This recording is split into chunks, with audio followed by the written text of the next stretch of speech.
క్రితం వీడియోలో మనము దీన్ని మాట్లాడుకుంటూ వచ్చాం. అంటే ఈ సూత్రాన్ని క్షీణోపాంత ప్రయోజన సూత్రం ఒకసారి రివ్యూ చేస్తే ఏ విధంగా ఉంటుందంటే, సమీక్ష చేస్తే క్షీణోపాంత సూత్రాన్ని మొట్టమొదటిసారిగా ప్రతిపాదించాడు 1854లో గ్యాసన్ అనే ఆర్థికవేత్త. అయితే దీనికి నామకరణం చేసిన వాడు ఆల్ఫ్రెడ్ మార్షల్. క్షీణోపాంత ప్రయోజన సూత్రం ఒకసారి పేరును బట్టే మనం సగం ఎక్స్ప్లెయిన్ చేయొచ్చు. క్షీణించే ఉపాంతము అదనపు ప్రయోజన సూత్రము. వస్తువును ఉపయోగించే కొద్దీ ఆ వస్తువు ద్వారా లభించే అదనపు ప్రయోజనము క్రమేణా క్షీణిస్తుంది. మొదటి వస్తువు ఉపయోగించే 20 యూటిల్స్, రెండవ వస్తువు ఉపయోగించింది, మూడో ఆపిల్ పండితే 10, నాలుగో ఆపిల్ పండితే 5, ఐదో ఆపిల్ పండితే 0, తర్వాత ఆరో ఆపిల్ పండితే అంటే ఐదో ఆపిల్ పండితే కడుపు నిండిపోతుంది, ఆరో ఆపిల్ -3కి వెళ్ళిపోతుంది, ఏడో ఆపిల్ పండితే. కాబట్టి క్రమంగా క్షీణిస్తూ ఉంటుంది ఉపాంత ప్రయోజనము. సింపుల్ గా చెప్పాలంటే ఏదైనా వస్తువులు పెరిగే కొద్ది ఉపయోగించే దాని ద్వారా లభించే అదనపు ప్రయోజనము కోరిక తీరిపోతుంది కాబట్టి ఆ ప్రయోజనం క్రమంగా క్షీణిస్తుంది కాబట్టి క్షీణోపాంత ప్రయోజన సూత్రము అన్నారు. కాబట్టి ఆ వస్తువులు ఈ సూత్రం పనిచేయాలంటే ఈ ఊహించినటువంటి విషయాలు, అజంప్షన్స్, ప్రమేయాలు నిజమై ఉంటాయి. వస్తువు ఎంపిక చేసుకోవాల్సి ఉంటే సెలక్షన్ ఆఫ్ ఒకే వస్తువు ఎంపిక, అది అరటి పండ్ల, మామిడి పండ్ల, లేకుంటే చాక్లెట్ల, బిస్కెట్ల, ఏదో ఒక వస్తువును తీసుకొని దాని ద్వారా లభించే ప్రయోజనము మనము గమనించాల్సి ఉంటుంది. కాబట్టి ప్రయోజనం గరిష్టంగా ఉండవచ్చు, పెరుగుతూ మనం తిండే కొద్దీ సాటిస్ఫాక్షన్ లెవెల్ పెరుగుతూ ఉంటుంది, అదే మొత్తం ప్రయోజనం పెరుగుతూ ఉంటుంది, కానీ అదనపు ప్రయోజనము తగ్గుతుంది అనేది ముఖ్యమైన విషయం. కాబట్టి మొత్తం ప్రయోజనము గరిష్టం అయినప్పుడు ఉపాంత ప్రయోజనం ఏ వస్తువు దగ్గర మొత్తం ప్రయోజనం గరిష్టంగా ఉందో ఆ వస్తువు దగ్గర ఉపాంతం క్షీణిస్తుందో, జీరోగా ఉంటుందో అక్కడ వరకు మనకు సాటిస్ఫాక్షన్ మ్యాక్సిమం అయిపోయింది, అదనపు ప్రయోజనం శూన్యమైపోతుందని అర్థమవుతుంది. కాబట్టి ఆ దాని తర్వాత తీసుకుంటే తిన్నా ఒకటే తినకున్నా ఒకటే అన్నట్లు అనిపిస్తుంది. కాబట్టి మైనస్ దగ్గర పెట్టుకోండి. కాబట్టి ఈ లిమిటేషన్స్ కాబట్టి నువ్వు సెలెక్షన్ చేసుకున్న వస్తువులన్నీ సజాతీయంగా ఉండాలి. ఇంతకుముందు చెప్పినట్టు కేవలం ఒకే వస్తువుని ఎన్నుకోవాల్సి ఉంటుంది. నువ్వు ఎగ్జామ్ అంటే యాపిల్ పండు అంటే యాపిల్ పండు మాత్రం తీసుకొని ఎగ్జామిన్ చేయాల్సి ఉంటుంది. లేదా మామిడి పండు తింటే మామిడి పండు మాత్రం, అవన్నీ కూడా బరువులోగాను లేకుంటే క్వాలిటీలోనూ ఒకే విధంగా ఉండాలి. ఆ టైం కూడా ఒకే టైంలో చేయాలి. మనము సైన్స్ స్టూడెంట్స్ అయితే ల్యాబ్లో ఒకే టైంలో ఫిక్స్ టైంలో చేస్తాం. ఆ విధంగా వినియోగదారుడు కూడా తాను తీసుకునే వస్తువు యొక్క ప్రయోజనం గరిష్టంగా ఉండేటట్టు ప్రవర్తిస్తున్నప్పుడు అదన ప్రయోజనం ఏదో ఉంటుందని అబ్జర్వ్ చేయాలంటే ఒకే టైంలో దాన్ని తీసుకోవాల్సి ఉంటుంది. అనేక అభిరుచులు, ఒక పండు తిన మళ్ళీ మామిడి పండు లేదా అరటి పండు తింటాను చూస్తానంటే కుదరదు, అది పని చేయదు. అభిరుచులు కానీ అలవాట్లు కానీ ఒక విధంగా ఉంటాయి. కాబట్టి మిగతా వస్తువులను కంపేర్ చేయకూడదు. వాటి యొక్క ధరలు కానీ నాణ్యత కానీ అవన్నీ కూడా ధరలు కానీ స్థిరంగా ఉండాలన్నా మళ్ళా ఇంతకుముందు చెప్పినట్టు హేతుబద్ధంగా ఉండాలి. వినియోగదారుడు విచక్షణగా వినియోగదారుడు ఉండాలా. అదే పిచ్చివాడు కానీ మూర్ఖుడు కానీ వితన్నవాదం వాడు చేసేస్తే వాడు కావాల్సి చెప్తాడు, నాకేం ఇంకా బాగానే ఉంది, ఆరోపణ అయినా కానీ బాగుంది, నాకేం తగ్గలేదు అంటాడు. కాబట్టి హేతుబద్ధంగా వినియోగదారుడు ఉపయోగించాలి. ద్రవ్యం యొక్క ఉపాంత ప్రయోజనం తగ్గుతుంది అనేది దీన్ని బట్టి అర్థం చేసుకున్నాడు. ఎందుకు ఇదిలా చదువుకున్నాం, మనం నేర్చుకుంటున్నామంటే కనుక యాపిల్ పండ్లు కానీ ఏవైనా వస్తువును ఉపయోగించే కొద్దీ వాటి ద్వారా లభించే అదనపు ప్రయోజనం తగ్గుతుంది. ఇంతకుముందు చెప్పినట్టు చూస్తే ఒకటి పండు తింటే 20, రెండో పండు తింటే బాగుంది, మూడో పండు 45, నాలుగో పండు 50 మ్యాక్సిమం వచ్చేసింది.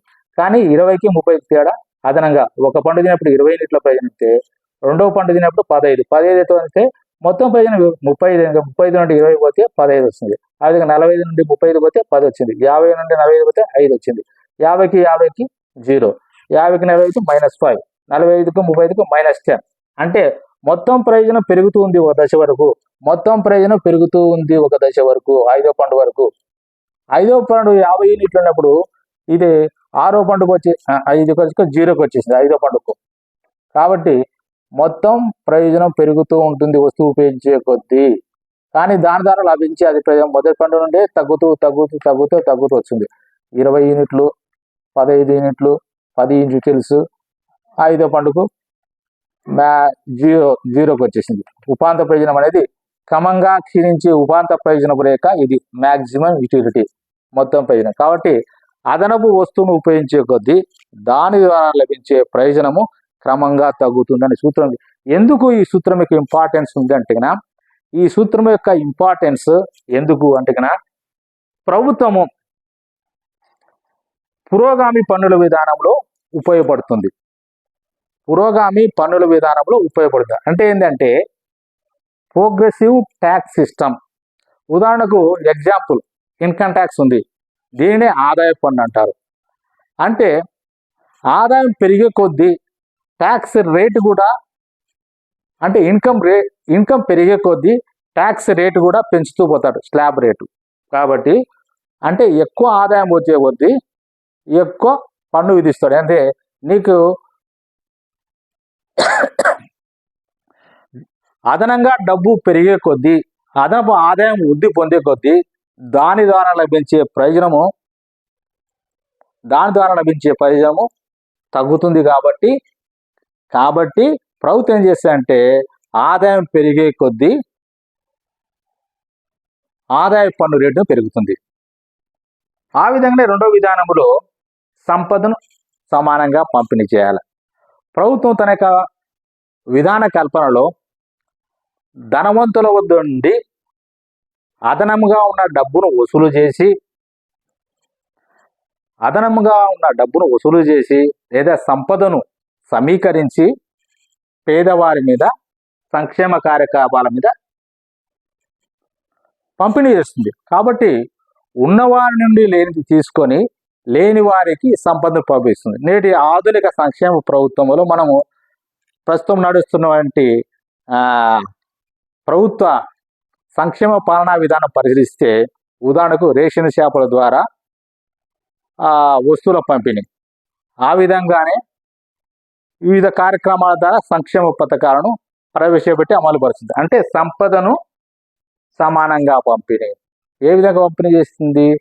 ఉన్నవారి వద్ద వివిధ రకాల ట్యాక్స్ రూపంలో పన్నులు వసూలు చేసి వాటిని తీసుకొని, ఆ సంపదను తీసుకొని ఏ విధంగా మిగతా పేద బలహీన వర్గాల మీద వివిధ పథకాల ద్వారా ఖర్చు పడుతుంది. కాబట్టి ఎందుకంటే డబ్బు ఉన్న వానికి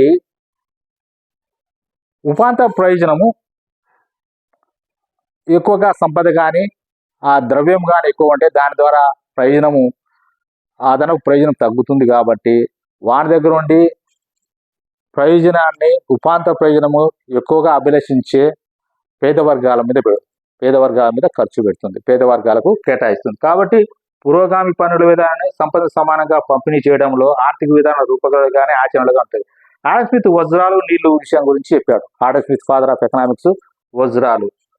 వజ్రాలకు సప్లై తక్కువ ఉంటుంది, దాని ద్వారా నుంచి ఉపాంత ప్రయోజనం ఎక్కువగా ఉంటుంది, కాబట్టి దానికి ధర ఎక్కువ ఉంటుంది. కాబట్టి ఆ విధంగా నీళ్లు సప్లై ఎక్కువగా ఉంటుంది, అదన ప్రయోజనం తక్కువగా ఉంటుంది, కాబట్టి దానికి ధర ఉండదు. కాబట్టి వజ్రాల నీళ్ళ ద్వారా కూడా దాన్ని ఎక్స్ప్లెయిన్ చేసినాడు ఆడమ్ స్మిత్.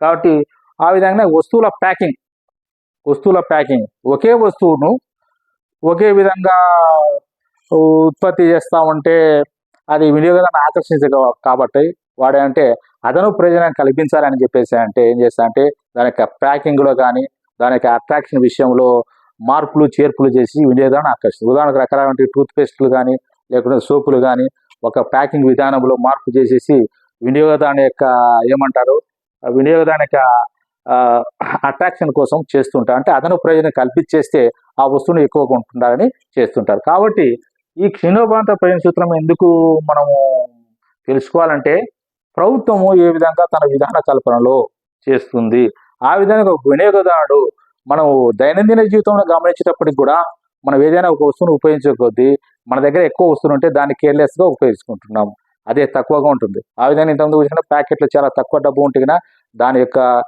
ఉదాహరణకు 10,000 రూపాయలు వచ్చే ఒక ఎంప్లాయీకి నెలకు 1,00,000 రూపాయలు వచ్చే ఒక ఉద్యోగికి చాలా తేడా ఉంటుంది. 10,000 రూపాయలు నెలకు సంపాదించే ఆ యొక్క ఉద్యోగి ఆ ద్రవ్యాన్ని ద్వారా లభించే ఉపాంత ప్రయోజనం అధికంగా ఉంటుంది, కాబట్టి వాడు చాలా జాగ్రత్తగా వాడతాడు. అదే 1,00,000 రూపాయలు వచ్చేవాడు షాపింగులు, సినిమాలు, షికార్లు, రకరకాల లైఫ్ స్టైల్ కూడా డిఫరెంట్గా ఉంటుంది. ఇది ముఖ్యమైన కారణం. కాబట్టి మన యొక్క జీవన విధానంలో కూడా ఇది ఒక ముఖ్యమైన విషయంగా ఉంది, కానీ మనకు తెలియదు. వస్తువులు ఇంట్లో ఉంటాయి, 20-30 పెన్ కొంటారు కొంతమంది ఉన్నవాళ్ళు, రకరకాల ఇష్టాలు విధంగా ఖర్చు ఆడబారుస్తాం. ఎందుకంటే వస్తువులు ఉన్నాయి కాబట్టి ఉపయోగిస్తుంటున్నాం అంటారు. అది కాదు విషయం. అంటే నీ దగ్గర వస్తువులు ఎక్కువ ఉన్నాయా లేదా డబ్బు ఎక్కువగా అని దాని లభించే ఉపాంత ప్రయోజనం తక్కువ ఉంటుంది, కాబట్టి దాన్ని కేర్లెస్గా ఉపయోగించుకుంటాం. కాబట్టి కేర్ఫుల్గా ఉపయోగించుకోవాలంటే నీ దగ్గర పరిమితంగా ఉన్నప్పుడు లభించే వస్తువుల ద్వారా లభించే గరిష్ట ప్రయోజనం ఎక్కువగా ఉంటుంది అనే విషయాన్ని గురించి మనము ఈ యొక్క క్లాస్ ద్వారా స్పష్టంగా అర్థం చేసుకున్నాం. Thank you very much.